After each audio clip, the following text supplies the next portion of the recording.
Assalamu alaikum, I'm Aisha and you're watching Samaa News. Here are today's headlines.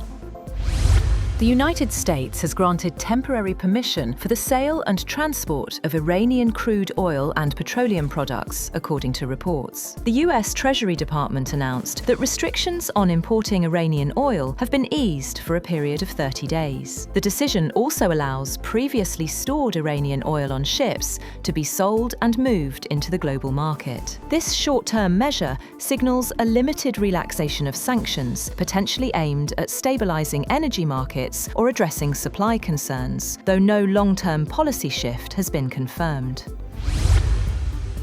President Donald Trump says there are no leaders left in Iran to negotiate with, as strikes continue to target Iranian officials. Speaking at the White House, he said Washington wants talks, but has no one to engage. Trump described the US military campaign as going extremely well. The conflict shows no sign of slowing, with latest reports suggesting that the United States is deploying a large amphibious assault ship to the Middle East, carrying thousands of Marines and sailors. Officials say the move comes as Washington looks to reopen the Strait of Hormuz, which remains shut after weeks of conflict.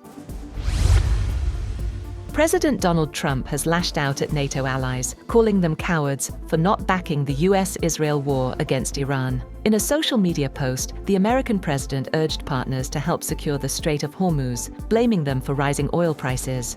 European leaders, including Emmanuel Macron, say de-escalation must come first, with no willingness to enter the conflict.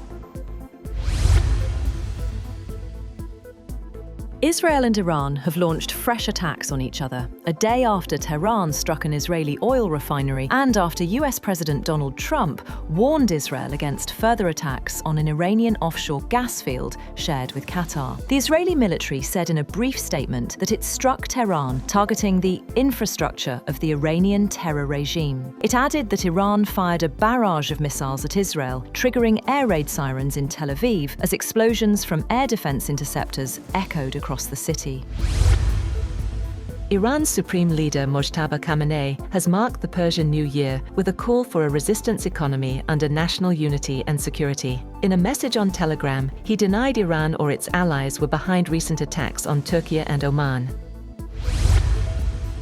Meanwhile, Iran has warned it will show zero restraint if its infrastructure is targeted as tensions continue to rise. Foreign Minister Abbas Araghchi said Tehran has intelligence on possible Israeli strikes and insisted that his country responds only when attacked.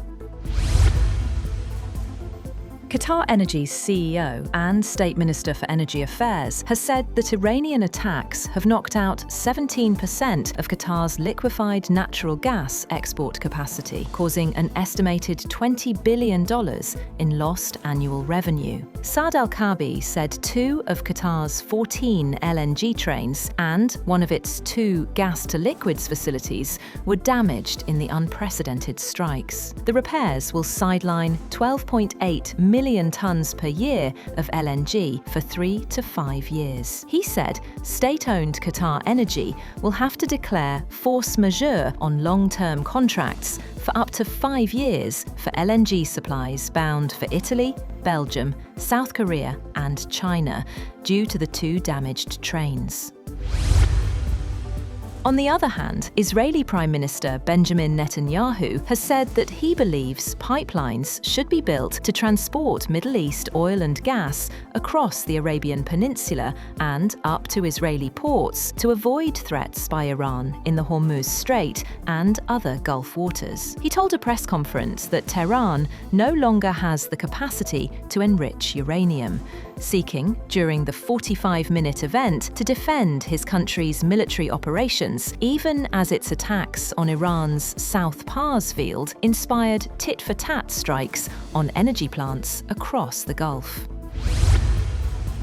The United States Commission of Fine Arts has approved a design for a commemorative gold coin marking the 250th anniversary of American independence, featuring a portrait of Donald Trump. The proposal has drawn scrutiny, as US law traditionally prohibits the depiction of living presidents on official currency. Critics say the move could face legal and constitutional challenges, despite its symbolic intent tied to the anniversary celebrations.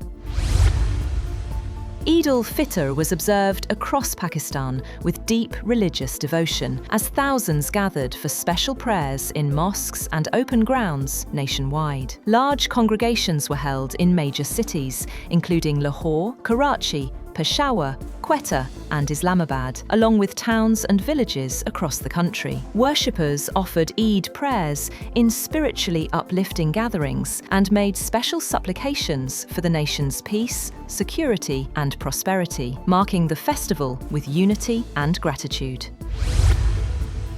That's all for now.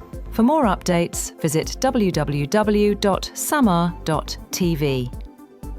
Thank you for watching Samaa News.